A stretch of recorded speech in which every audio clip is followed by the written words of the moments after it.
and welcome to part 2 of my D&D Basics video, sort of. So this is the one that mainly focuses on combat and is somewhat longer than the role-playing section. There's still some interesting stuff in here, but it does sort of wander off down some strange paths every now and again. I hope you enjoy the video, and I shall try to make them a little bit more organised to next time. But anyway, enjoy and thank you for watching. So the first thing that happens when combat begins is that the DM will announce, everyone roll initiative.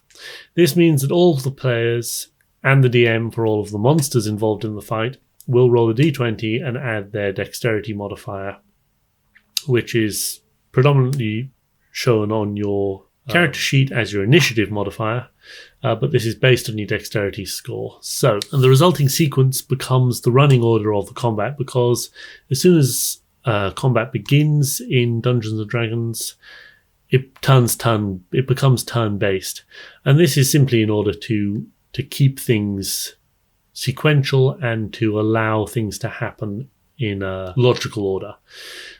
Mainly because obviously combat takes not very long in game time.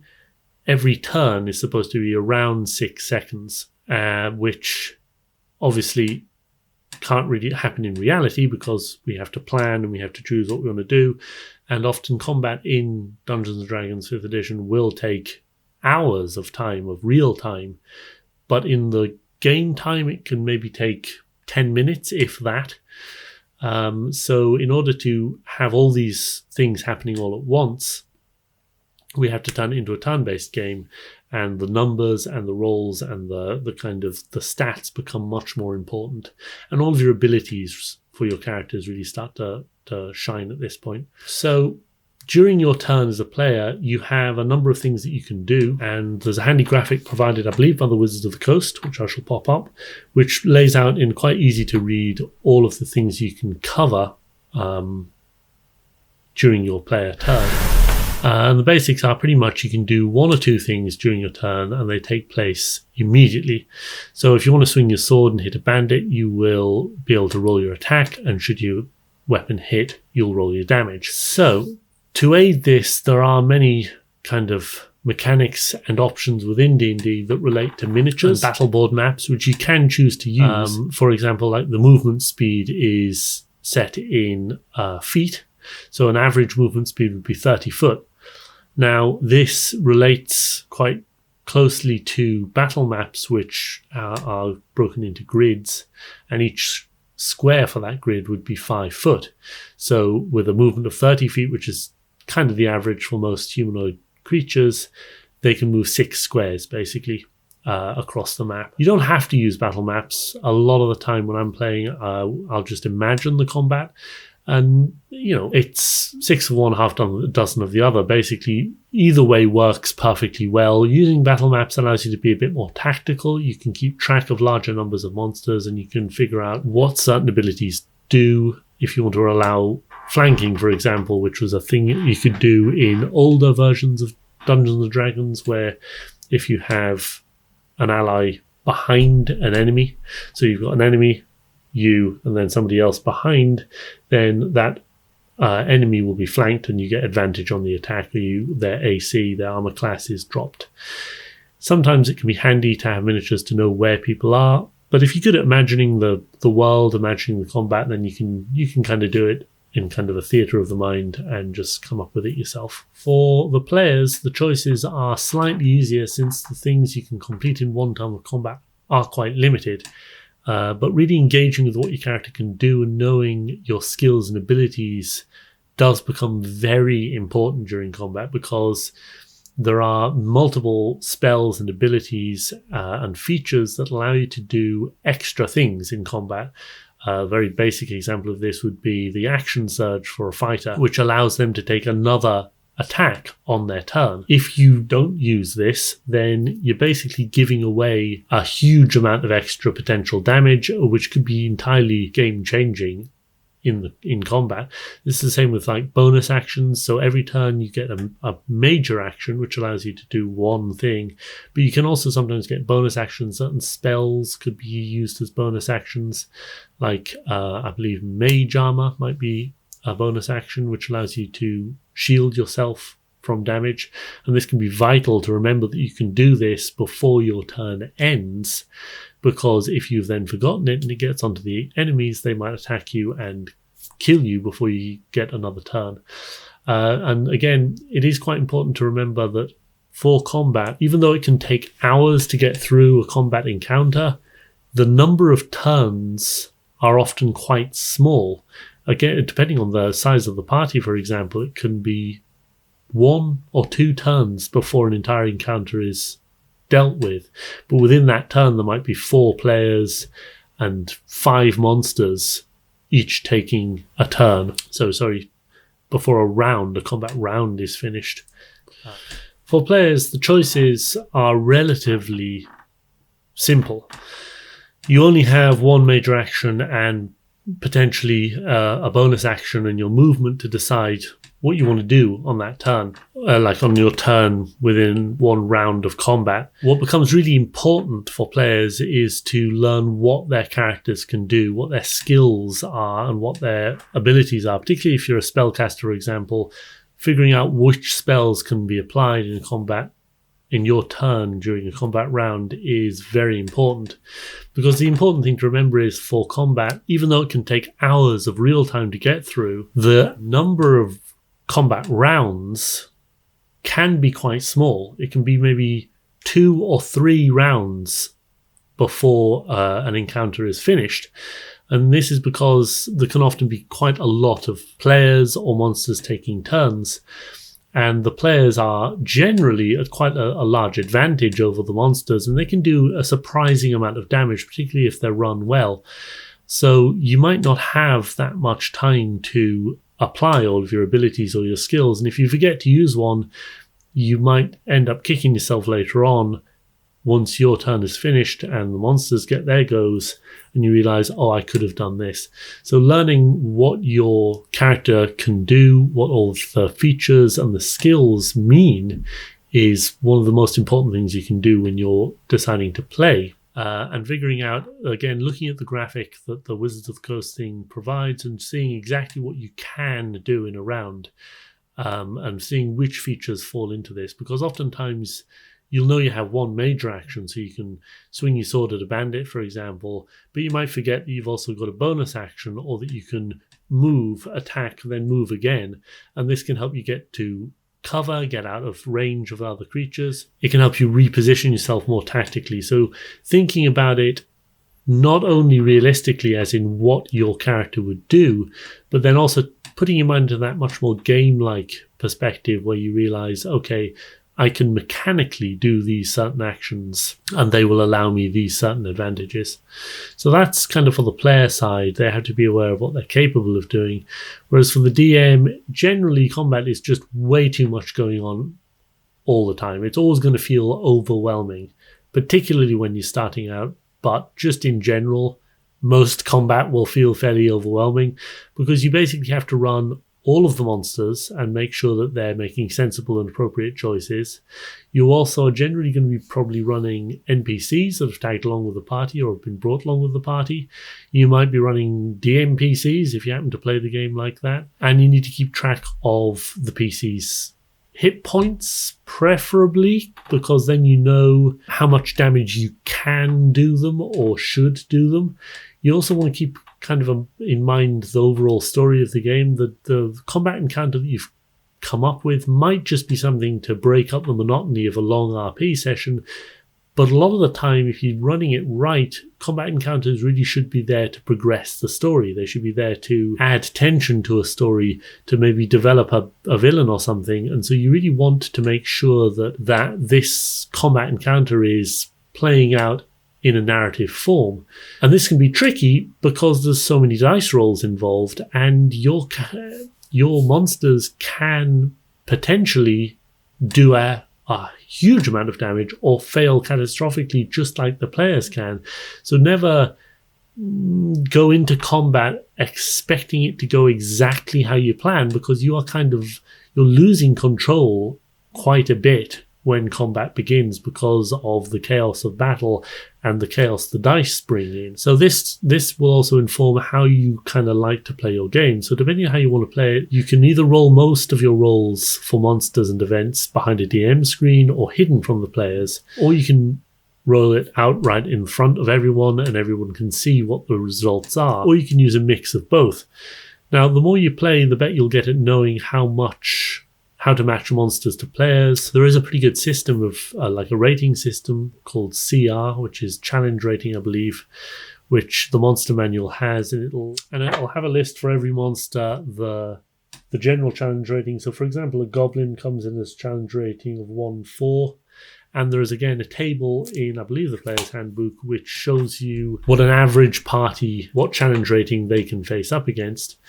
And it is quite handy. It does work fairly well. There are some people who have some problems with the challenge rating, and sometimes it can be a bit off. And it is highly dependent on how you run those particular monsters, because even low-level monsters, if you run them really cleverly and you use the environment or use the tactics of their design ruthlessly, they can still be quite a challenge to players if they're not expecting it. However, all of that is still reliant on quite a lot of luck, because you are rolling and the dice are heavily involved, which means that combat encounters can skew dramatically out of your control and lead into either a death spiral or a TPK, which is a total party kill. So you do have to be a little bit careful about how you're doing it. And this is why when I'm running a game, I like to keep a little bit of mystery for the DM rolls and the stats of the monsters, because this way I can then subtly alter things so that I keep things from getting out of hand. For me, D&D is basically supposed to be a fun story experience. And a lot of the time, I feel that the story should kind of come before the rules. So for example, if you keep the rolls that you're doing for monsters hidden, you can then basically fudge the rolls a little bit. You can alter things to aid your players or to harm your players depending on what's necessary in the story. And some DMs will vehemently disagree with this. It's a personal choice up to you whether you want to be completely committed to the rolls as they happen and just let fate completely be, or to have a little bit of a hand in it. I don't like to change things too much. Like I don't want it to seem like I'm just giving the victory to people or punishing them unnecessarily, but I do like to tell a story, and I like the story to be consistent and to be realistic. And if you just so happen to, like for example, if you take a game like Dark Souls, where that genre of game is basically where you fight incredibly hard odds and you will die over and over and over and over again until you've slowly learnt the techniques necessary to overcome that particular challenge. So whatever boss you're particularly fighting, they will have set attacks and set defenses that you have to, just through a war of attrition basically, learn and overcome. Now this is incredibly satisfying and good fun, but it takes the ability to die and reincarnate multiple times to get through any one of these fights. And if you have played 100 or so repeats to perfect the fight against this particular monster, you can still get right up to the last blow and make one silly mistake and lose that whole attempt. You might have done a perfect fight up until that one last blow, and then you just click the wrong button, roll in the wrong direction, and the super killing blow from the enemy will hit you, and that's it. This is basically the same as having a combat encounter where the players have done perfectly. They've fought a great battle right up to the very end, and then you as the DM roll a critical hit for your monster that is hanging on by bare thread of life. And it's been a great narrative adventure right up until that point, but then strictly speaking, according to the rules, you have to kill that player. And if that happens to be the last player in the party who's alive, who could have killed the creature and resurrected or recovered his friends, this could completely ruin that heroic moment and ruin the game, or certainly change the game drastically, when in actual fact you actually have control at that point. In a game like Dark Souls, if you do that one error, there's no way you can change it. The mechanics of the game are irreversible. if you do not block this blow, if you do not dodge this blow, it will do you 1,000 points of damage. Your health bar is 900, you die. No way around it. You're stuck. You have to repeat that section. With Dungeons & Dragons, you're playing a game where you have, as the DM, ultimate control over every rule that is written into that game. So you can take these impossible and annoying events that could have ruined the game, that could put mechanics over fun, over narrative, and you can reverse that. You can just change the rules. You should be careful to do it subtly, because it tends not to be great to just straight up tell your players, oh yeah, you'd have died, but I fixed it for you, because that ruins it as well. But it's something that you can do carefully and with awareness of how it affects the world, and create more interesting narrative events with it. That's the way I approach it anyway. And I think it's quite wise to retain a little bit of control and a little bit of secrecy of your roles, just in case you do need to do that at some point. You should be careful not to overuse it, because unless you're particularly sneaky, it can become obvious if you do it too many times. It should only be a special trick you kind of pull out every now and again.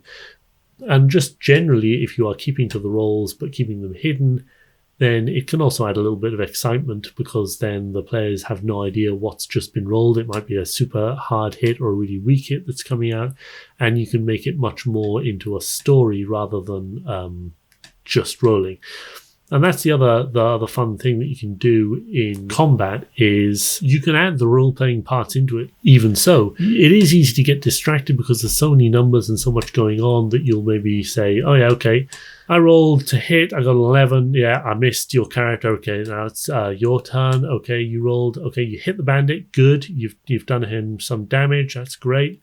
Now the archer has a shot, and that can be, that's quite technical and it's quite boring. So it's a good idea to keep a little bit of awareness of story, to make it more interactive. So you'll say, okay, the bandit kind of lunges at you, makes a thrust towards you, but he just skims underneath your underarm. And then, okay, now it's your turn. That's great. Okay, so you roll an attack, and yeah, you hit him. So what you do is you basically knock his hand down out of the way, and you bring your sword down right into his shoulder, and there's a big gout of blood. And so you can make it more of a interactive and a story-like description, which will help keep the combat more entertaining and more interesting, and make the characters feel more cool.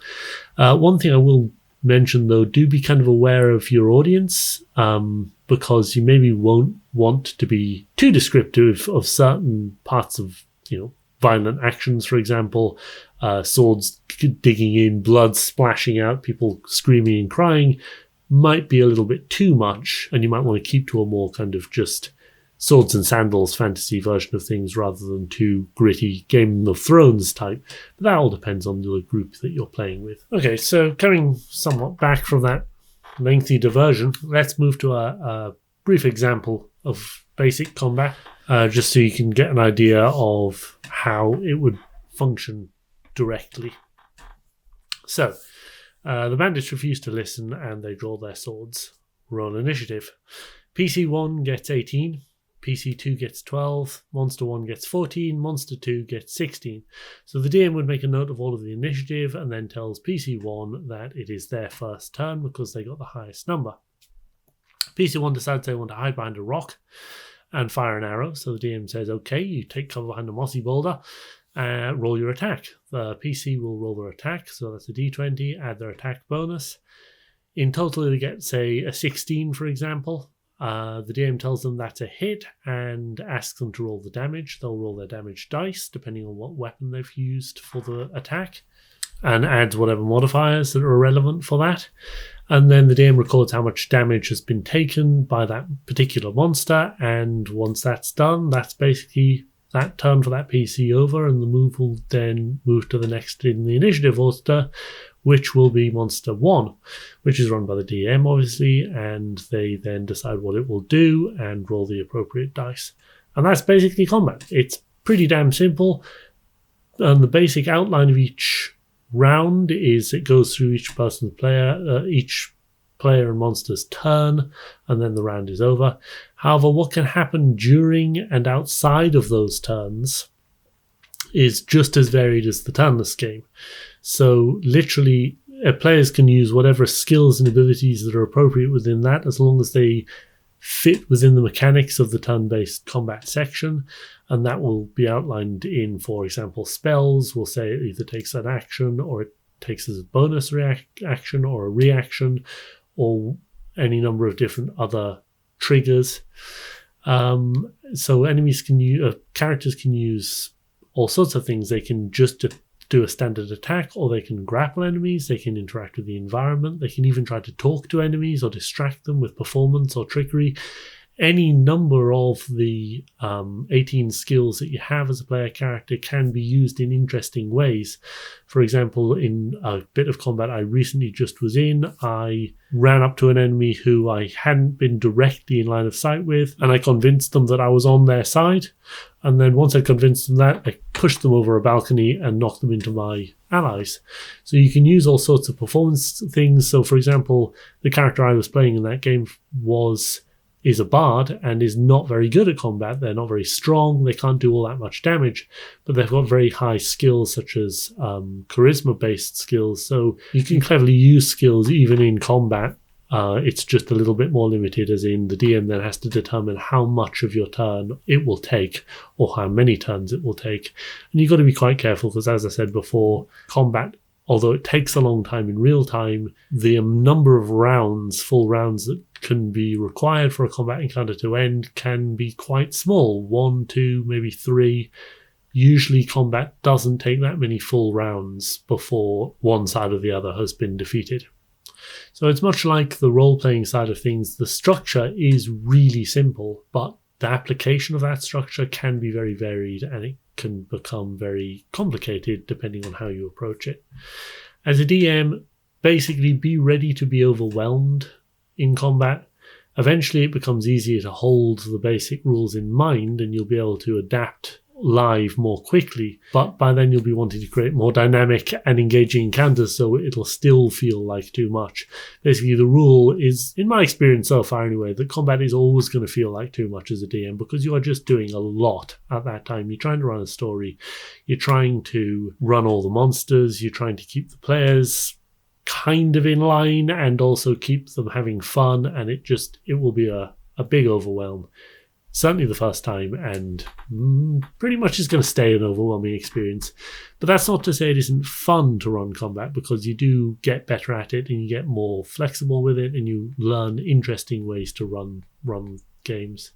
As a player, when you're in combat, basically remember that you have just as much power and choice in combat as you do in role-playing, except the stakes are considerably higher. If you fail to chat up a bar worker, for example, you might get slapped in the face, but you can always try something else or walk away. However, in combat, if you're not using your abilities to the max and exploring all options and tactics, the consequences might very well be fatal. So long as one player character lives, it can generally be fixed. But if everyone dies, then it's either game over, or the DM has to be rather creative rather suddenly and come up with a way that, they weren't fighting to kill, or someone swoops in, eagles appear and come and save you. So the best advice for players is to learn what you can do and never forget to be creative. And that's basically it for the rather complicated basics video. To try and sum it all up, I suppose, Dungeons & Dragons, certainly 5th edition, is a very simple framework. It is a way of telling a story collaboratively with a group of people, and it really doesn't require anything more than just you to sit down and start telling a story. If you want to add complexity to it, and you want to add that sense of a real world where unexpected things can happen and both the DM and the players can be surprised, that's when the dice come into play, and the necessity for the mechanics behind it. And the basic mechanics you really need to know for adventuring is just skill checks. Figure out which skills will apply in which situations, and ask your players to roll a d20. They'll add their modifiers, or you can tell them which modifiers, and you decide whether they've won or not. And once they've passed that skill check, you can then deliver more or less information. And then when it comes to combat, you do need to know a few more rules, but just get hold of simple depictions, visual depictions of what you can do in a turn. Run a few combats, just simple ones, fight a few rats with very low level characters, and you'll start to get the idea of how it functions. And I suppose keeping in mind that it's a way of translating more of a board game into an imagined world, and a way of slowing down combat so that it becomes kind of like bullet time out of like the Matrix films, where you're all doing all sorts of things all at once, but it's moving really quite slowly and you're having time to consider and to plan. And yeah, that's basically the basics of D&D.